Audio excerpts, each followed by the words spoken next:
Hi, I'm Wade. I'm 26, the oldest grandchild, the quiet fixer in a loud family. And last Saturday, everything snapped. It started with glitter in my hair and a cardboard box cutting into my hip as I balanced it against my knee. I'd just climbed my grandparents' porch when Grandpa opened the door with a grin like I was still 5 and bringing him a finger-painted turkey. "Buddy," he said, his voice warm and surprised. "Why did you come by taxi? What happened to the BMW we gave you for your 21st birthday?" I didn't answer, because the real answer made my teeth hurt. Before I could find the words, Mom stepped into the hall with her practiced hostess smile and chirped, "That car belongs to his sister now." The air changed. Grandpa's brow furrowed in that slow, dangerous way that meant the math wasn't mathing. "She needed it," Mom added. "Wade hardly drives. He just paints little balls." Uncle Rick snorted. Bree poked her head around the corner, straw in her water, eyes lit by the reflection of her ring light. "It's just logistics," she said. "I have meetings." Grandpa blinked, jaw working. He didn't yell. He never does. Instead, he patted my shoulder gently and said, "Come in, son." We sat at the dining table like it was Sunday supper, and he folded his napkin slowly. Then, in the same tone he uses with contractors who overbid, he asked the first question, "When did the car start belonging to your sister?" Dad cleared his throat. Mom snapped, "Let the boy speak." So Grandpa looked at me again. "Wade?" And here's the thing. I wanted to say something strong, something cool and exact. Instead, my voice cracked like old paint. I don't know, it just happened. And that was the worst part. It always just happened. Let me back up. The BMW wasn't a trophy. It wasn't some influencer gift drop with a bow on it. It was practical, dark blue, used, reliable. Grandpa picked it himself. "A craftsman needs reliable wheels," he'd said, like he was giving me armor. I was 21, still painting on a folding table outside a grocery store with fingers that froze by 10 a.m. The car had a big enough trunk for my racks, a heater that worked, and brakes that didn't make me flinch. It was mine. It meant something. But in our house, what's yours is usually just the thing someone else hasn't asked for yet. Bree was 17 then. She was already recording videos of herself, organizing backpacks, and reviewing lip balm. She called it building her brand. I didn't get it. I still don't. But whatever algorithm she worships must love her because people watched. Mom started saying things like, "Bree is front of house. Wade is back of house." Translation, Bree's face sells the story, and I keep the lights on. The creep was slow. First it was a quick borrow. Bree had to shoot across town. Then she needed it for a whole weekend. Then it just stayed at her place. Meanwhile, I took Ubers to markets with glass ornaments between my knees, praying potholes wouldn't turn them into a snowstorm of regrets. When I asked for the car back, Bree blinked like I'd interrupted a live stream. "Ugh, I already booked the studio," she said. "You work in a garage." She didn't say it with malice, just like she was stating the weather. It might rain. You work in a garage. Facts. Mom backed her up. "You hardly drive, sweetheart. Bree has meetings." So I started budgeting for ride shares and reminding myself that I was being petty. I was the reasonable one, the stable one, the family investor, as Mom put it once with a laugh. Except I wasn't investing. I was bleeding quietly. Then the charges started. Marketing boosts, influencer ad packages, paid promos for a shared brand. On my business card, when I asked, Bree said, "It's for both of us. People come for my content and discover your shop. That's synergy." Synergy, I guess, means I pay while she posts mirror selfies with the caption "CEO vibes." I didn't argue. Not at first. I did what I always do. I made a spreadsheet. I tracked every penny, mortgage floats, car insurance for a car I didn't drive, inventory gifted to influencers who ghosted, refunds issued without checking, family expenses tagged as brand investments. It added up, quietly but fast. And right when I thought it couldn't get dumber, Mom sent a text in the family group chat asking everyone to chip in $300 for Thanksgiving catering.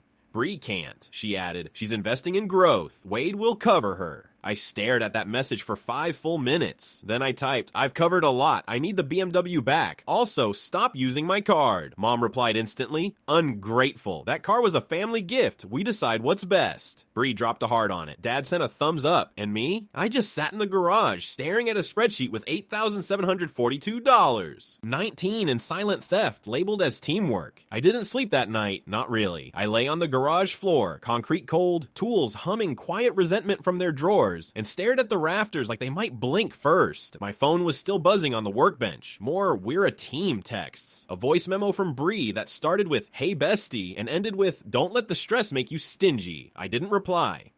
At 3:12 a.m., I opened a blank document and typed the words, "Everything I've paid for." It felt like drawing a line in the dirt with a stick. Mortgage floats, $1,800 plus $1,100 plus $900.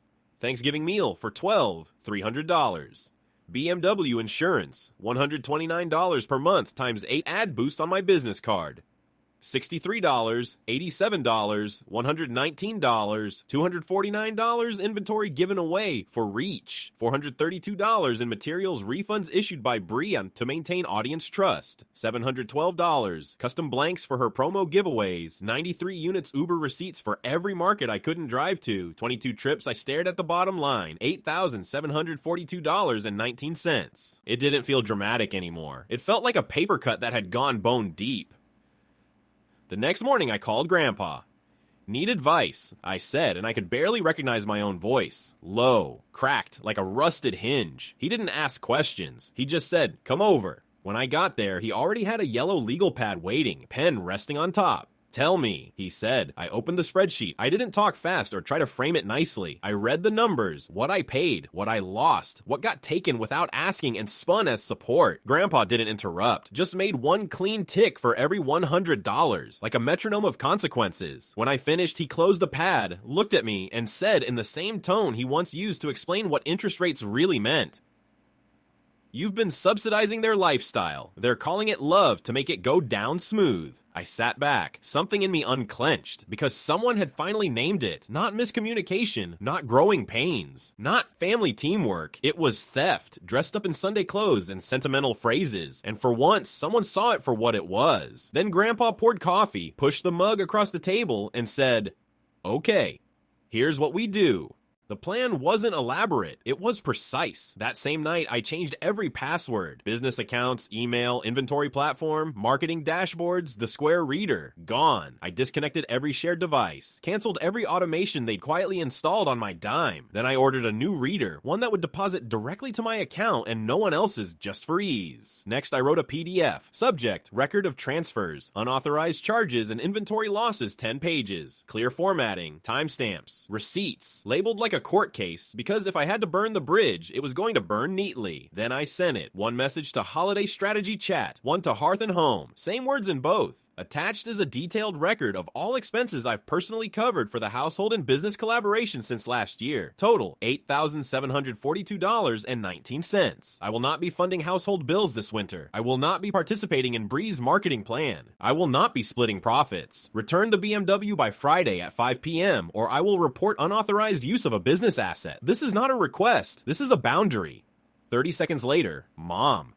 Threats to your own mother? Shame. Bree. Over a car? Grow up, Dad. Let's calm down. I didn't reply. I taped 2 new signs for my booth. Custom ornaments, cash, card, or Venmo. Family discount suspended until further notice. That second one hurt, but it felt like cleaning a wound. Friday came. 5 p.m. No BMW. At 5:26, I clicked Report Vehicle Misuse on my insurer's site and attached the PDF. I CC'd it to Grandpa, my aunt who's a paralegal, and the family thread. At 7:11 p.m., headlights swung into the shop lot. The BMW rolled in, idling rough. Bree stepped out in leggings, a puffer coat, and fury. She tossed the keys like they were warm trash. "The tank's low," she said. "I needed it this week." There was a fresh scratch down the rear door. I didn't yell. I took photos. Logged the return. She stood awkwardly, phone in hand, like she was waiting for a line that never came. "You're seriously doing this?" she said. To me? I didn't answer. She called an Uber. I watched her ride disappear into the early dark. Then I put my forehead against the roof of the BMW and just breathed. Relief, rage, grief, all braided. My phone buzzed. "Grandpa, proud of you. Come by tomorrow. Bring receipts." And I knew what was coming. Sunday morning was cold enough to make your teeth ache. Grandpa had called a family coffee. Not brunch, not a chat. Coffee, which meant attendance was not optional. We gathered around the same table where I'd once spilled cranberry sauce at age 6 and cried because I thought I'd ruined Thanksgiving. This time, the stain was different. Everyone was there. Mom perched like a senator. Dad, quiet with his hands in his pockets. Bree, arms folded, half looking at her phone, but not scrolling. Aunt May in the corner with her legal pad, trying not to look delighted. And Grandpa, calm, cardiganed, with 2 folders in front of him. He waited until the room stopped shuffling. Then he tapped the thicker folder. "Let's begin with numbers," he said in that calm contractor tone that meant bids were about to be shredded. "Wade," he said, opening the file. Transferred just under $9,000 to the household this year. Mortgage floats, utility fronting, car insurance. He also paid nearly $2,000 in business charges made without his consent, and lost access to a vehicle I purchased specifically for his work. Mom tried to interrupt. Dad, don't turn this into a courtroom, as he held up one hand. We're discussing resources. Let's speak plainly. He turned to Bree. You used the BMW exclusively for over 8 months. You promoted your channel with paid ads using Wade's business card. You issued refunds on his behalf. That's theft by use. Bree's mouth opened and shut like a broken drawer. I didn't mean... It doesn't matter, he said. Intent does not erase impact. Mom laughed, brittle. Dad, you're treating this like a crime scene. This is family. Grandpa nodded. Exactly. Family should be the last place you encounter theft. Silence fell like a brick. Then Grandpa turned to me. Wade, what do you want? I didn't give a speech. I didn't even raise my voice. I want the charges stopped, I said. I want repayment, even slowly, on a plan, and I want a boundary. My business is mine. No one moved. Even the fridge seemed to hush. Grandpa nodded once. Good. He slid the second folder across the table to me. And I want you protected. Inside were 3 signed documents, a trust reassignment, a lease recommendation, and an initial grant, all directed to Wade Works, LLC. It's not a fortune, Grandpa said, but it's enough to lease a better space, hire help, replace what they took. Mom's chair screeched backward. You can't reward this tantrum. He's cutting off his family. Grandpa's gaze didn't flinch. I'm rewarding work, and I'm drawing a line since no one else would. Dad tried to smooth it over. Maybe Wade can still contribute a little after things settle. No, I said, quiet and steady. If the house needs help, I'll bring groceries. That's where it ends. Mom stood, finger pointed, voice cracking. You owe us. We raised you. I didn't flinch. You raised me to be useful, I said. I'm choosing to be respected. Bree looked like she wanted to cry, but swallowed it with anger. So that's it? No collabs, no support. You're cutting me out. If your brand needs my money to survive, Grandpa said gently, it's not a brand, it's dependence. And just like that, the air went still again. A new kind of still. No hugs, no healing montage, just truth. I picked up the folder, nodded at Grandpa, and walked out with the first thing I'd truly owned in a long time. A boundary. I didn't cry. Not when Grandpa handed me that folder. Not when Mom shouted. Not even when Bree blinked like I'd broken her favorite toy. But when I got back to the garage, I sat in the driver's seat of the BMW, my BMW, and just let my hands rest on the wheel for a full minute. The car smelled like her coconut lip gloss and old fries. There was glitter on the passenger seat and a parking ticket tucked into the visor. I didn't cry, but I did laugh. One hard, bitter bark of a laugh. Then I got to work. Within the week, I signed a lease on a proper corner unit, real glass windows, clean floors, and a back room I could turn into a spray booth. The first time I walked in holding my racks, it felt like unlocking a level I wasn't sure I'd earned, but I had. My neighbor, Mr. Lowell, helped me carry in my heavier gear. He's a night shift nurse who refuses payment and insists on being paid in ornaments. I gave him a custom one that said Best Neighbor 2025, and he teared up a little. Haven't won anything since a church raffle in '98, he said. I made a new sign for the front window. Wade Works custom ornaments. Handmade. Honest. No collabs. People laughed when they saw it, but they got it. I posted one quiet video. Just my hands painting a blue mailbox ornament with tiny snow. No voiceover. No face. It got over 100 likes. One was from Grandpa. He doesn't have an account, which means someone showed him how to log in just so he could press that heart. That like meant more than 1,000 views.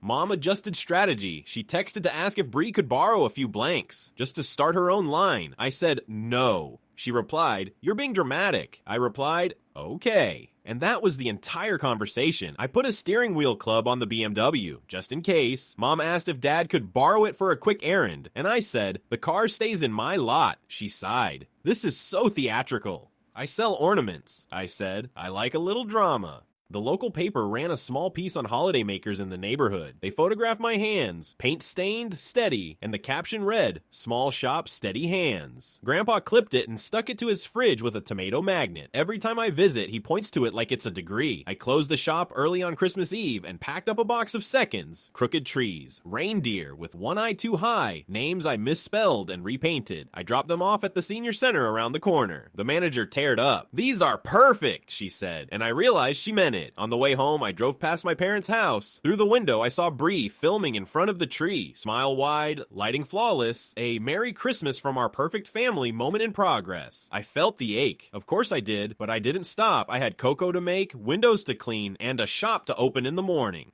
January was quiet, and quiet is weird when you've spent years living like the human version of duct tape, patching leaks, smoothing over fights, covering for everyone else's emergencies, while yours sat in a corner with its hand politely raised. But quiet lets you hear yourself think. I used the trust funds carefully, fixed the garage heater, bought a real spray booth that didn't choke me with fumes, upgraded from folding tables to actual wooden benches, hired a high school junior named Jess for afternoon shifts. Jess is sharp, labels straighter than I ever could, and once told me my display looked like a dad's bookshelf. Apparently that's both an insult and a compass. We laughed about it. A lot. Business was steady, no viral boom, no influencer shoutouts, just people who wanted honest, beautiful things with names spelled right. Teachers, pet parents, couples, a woman who asked me to paint a lighthouse for her sister who'd moved inland and missed the coast, a grandfather who ordered one that said, "It's okay to start over," in gold cursive. I made every letter smooth. It felt like writing it to myself. Mom still sent the occasional family dinner text, followed by, "Bring ornaments." I didn't go. I'd reply, "Can't. Shop hours." Which was true, but also boundary code, a subtle way of saying that part of me is closed. Sometimes she'd reply with a thumbs down, sometimes nothing. Dad came by the shop twice. Quiet, jacket zipped halfway. A man caught between loyalties like a moth circling two porch lights. He bought two Fisherman 1989 ornaments in cash and looked around like he was in a museum he didn't understand. "Your grandfather's proud," he said, like the sentence weighed more than his coat. I wrapped the boxes and said, "Good." Bree didn't come for weeks. Then, in February, she posted a rebrand video. No ornaments, just lifestyle content. Apartment resets, thrifting, hot girl budgeting. She didn't ask for blanks again. One Friday, she walked into the shop alone, bought a tiny camera ornament, paid full price, said it was for a friend. She didn't ask for a discount, didn't hug me, didn't talk about collabs. We were just two adults at a counter, exchanging something fair. It didn't heal everything, but it didn't hurt either. It just was. And honestly, that felt like a beginning. Customers started sharing stories, not always big, dramatic ones, but small, tight-lipped confessions that slipped out as I painted names on ornaments. A nurse told me she stopped paying her brother's parking tickets. A woman bought a reindeer and whispered, "I told my daughter I won't be babysitting every weekend anymore."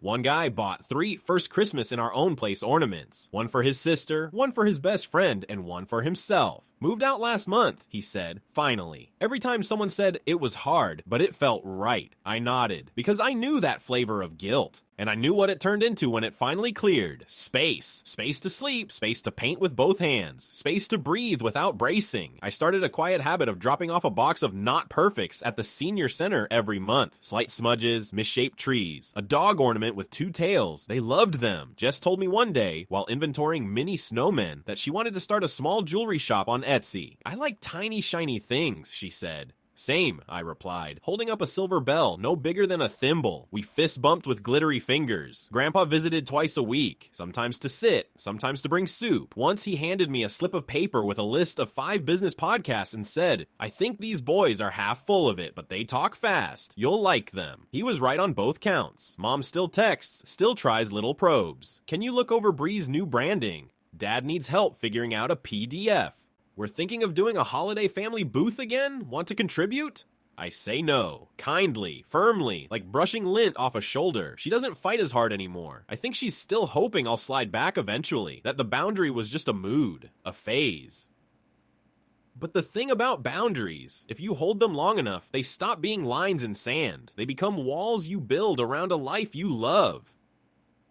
Dad shows up sometimes, says he's proud, then talks about fishing. I let him. Bree's figuring herself out online. We're not close, but we're not at war either. She posted a video last month about what it means to start from scratch. She didn't tag me. She didn't need to. Sometimes love looks like a chair pulled up beside you while you tally damage. Sometimes it looks like a tomato magnet on a fridge holding a tiny article that says steady hands. What Grandpa did that day, he didn't rescue me. He stood beside me while I rescued myself. That's love, I understand. I thought being used was a form of love, that saying yes made you good. Now I think love is choosing to help when you can, with both hands, freely, and knowing when not to. Saying no doesn't mean I stopped caring. It means I started owning. My car is mine. My business is mine. My time, my hands, my quiet nights, my crooked reindeer, mine. And if that looks selfish to someone, let it, because I know exactly what it costs to say yes to everything, and I like what my no has bought me better.